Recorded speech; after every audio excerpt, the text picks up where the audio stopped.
Hi friends, ഞാൻ Anilkumar. Life is PSC കോച്ചിങ്ങിൻ്റെ പുതിയൊരു എപ്പിസോഡിലേക്ക് ഏവർക്കും സ്വാഗതം.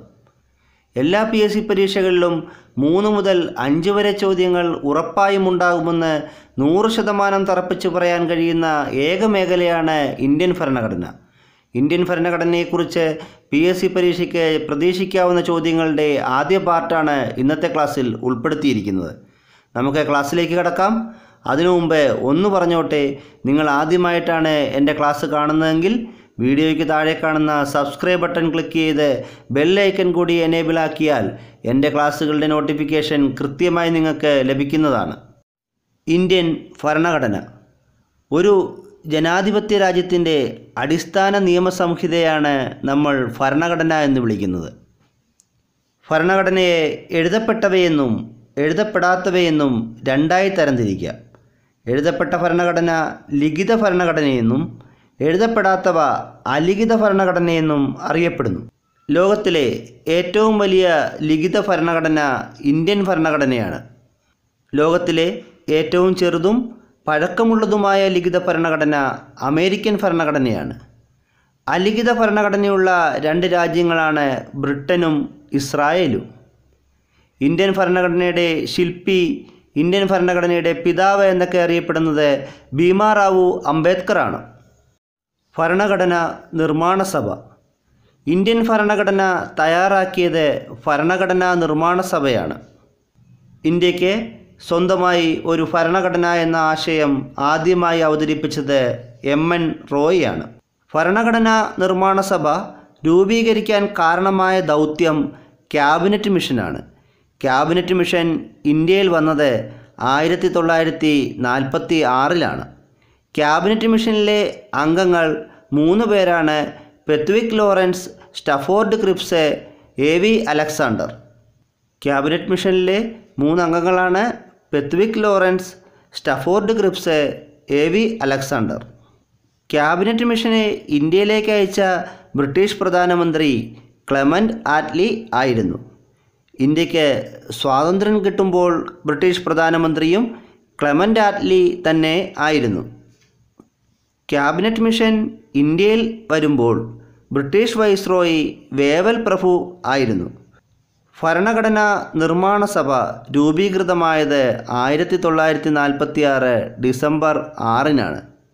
ഭരണഘടനാ നിർമ്മാണ സഭ രൂപീകൃതമായത് 1946 ഡിസംബർ 6-നാണ്.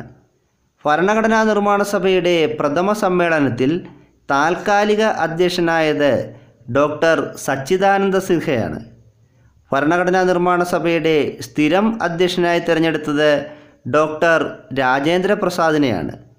ഭരണഘടനാ നിർമ്മാണ സഭയുടെ പ്രഥമ സമ്മേളനത്തിൽ താൽക്കാലിക അധ്യക്ഷനായത് ഡോക്ടർ സച്ചിദാനന്ദ സിൻഹയും സ്ഥിരം അധ്യക്ഷനായി തിരഞ്ഞെടുത്തത് ഡോക്ടർ രാജേന്ദ്ര പ്രസാദിനെയും ആയിരുന്നു. ഇന്ത്യൻ ഭരണഘടനയുടെ കരട് തയ്യാറാക്കാൻ രൂപീകരിച്ച കമ്മിറ്റിയാണ് ഡ്രാഫ്റ്റിംഗ് കമ്മിറ്റി അഥവാ കരട് കമ്മിറ്റി. ഭരണഘടനാ ഡ്രാഫ്റ്റിംഗ് കമ്മിറ്റിയുടെ ചെയർമാൻ ഡോക്ടർ ഭീമാറാവു അംബേദ്കർ ആയിരുന്നു. ഭരണഘടനാ ഡ്രാഫ്റ്റിംഗ് കമ്മിറ്റിയുടെ ചെയർമാൻ ഡോക്ടർ ഭീമാറാവു അംബേദ്കർ. ഭരണഘടനാ നിർമ്മാണ സഭ ഇന്ത്യൻ ദേശീയ പതാക അംഗീകരിച്ചത് 1947 ജൂലൈ 22-നാണ്.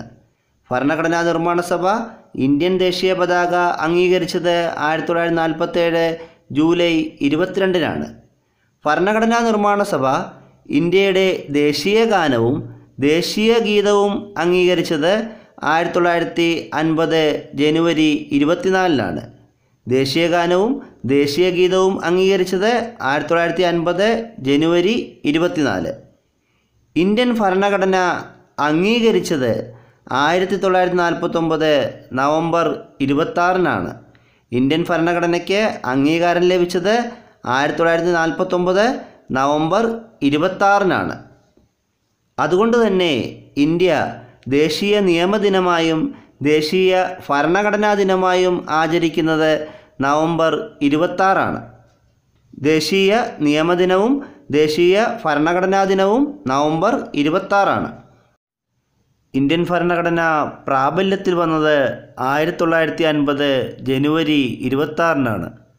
ഇന്ത്യൻ ഭരണഘടന നിലവിൽ വന്നത് 1950 ജനുവരി 26.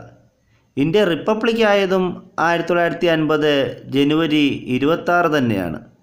ഇന്ത്യൻ ഭരണഘടന എഴുതി തയ്യാറാക്കാൻ എടുത്ത സമയം 2 വർഷവും 11 മാസവും 17 ദിവസവുമാണ്.